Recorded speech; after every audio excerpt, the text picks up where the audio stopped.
Hi, this is Viet from Axis Partners, and welcome to my weekly outlook.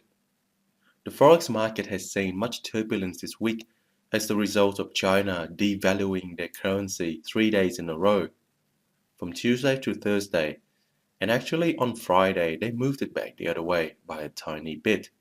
The effects were felt across many markets, from equities to Forex to commodities. It made trading price action very difficult during the week. The only trade that I took was a long trade on the pound Australian dollar 15 minutes chart on Thursday. The trade hit its time stop for a small minus 13 pips loss. I won't go into the details of the trade here because it was a discretionary trade, meaning that I took it for reasons that does not fit into my usual trading plan. You can find the trade on my high risk account. Let's take a look at how the market fares after such a dramatic week.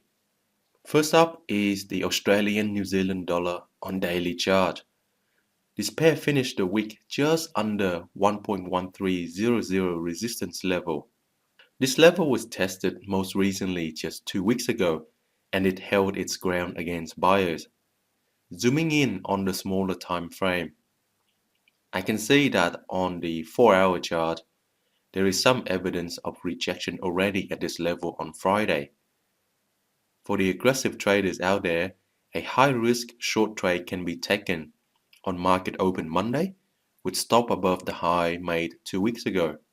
Personally, I won't be that trader because I have no idea if China will devalue its currency again during the Asian session when I'm asleep. I want to see how Monday's daily candle closes before deciding if there is a possible reversal trade here. Next is the Euro-Canadian dollar. On daily chart, this pair has broken above 1.4480 resistance that I mentioned from last Sunday's video. The next resistance level that I have identified above this is at 1.4720. I will be watching this pair next week on a smaller time frame. If price pulls back to support, then it could provide me with opportunities to go long. The Euro-Japanese yen is also showing a potential long trade. Price has broken through my resistance at 137.80, so now this level could be acting as support. We're looking at the daily chart right now. Zooming in on the 4-hour, Monday's trading could provide an opportunity to go long if there is sign of strong buying at this level. Personally, I am already long this pair. My automated trend following system picked up the trend at 136.50 and the position is still open. Moving to the pound Australian dollar, I said from last week that I would be looking to go long at 2.0860 support level. Indeed, buyers stepped in at this level and pushed price up 620 pips in 3 days. Did I cash in? Unfortunately, no. I had an urgent matter to sort out from my other business and I was not able to trade until Wednesday. The reality of trading is that you can never catch everything that show up in your analysis. So after months of patiently waiting, I couldn't catch the one opportunity that the market has given me. It's my fault really. If I had handled the urgent business matter better, then I could have taken this trade. That's something I would have to work on for the future. The last pair on my watch list for next week is the pound USD. On daily chart, price is close to short-term resistance at 1.5680.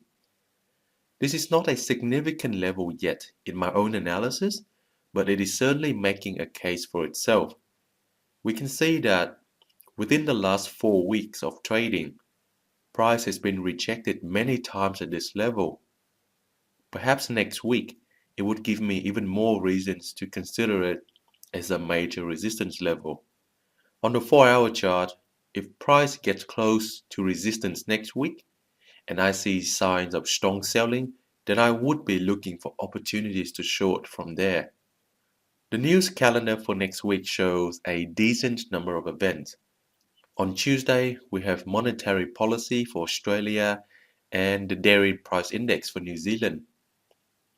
On Wednesday, there is the FOMC meeting minute, and I suspect that this will be the most anticipated event for the week.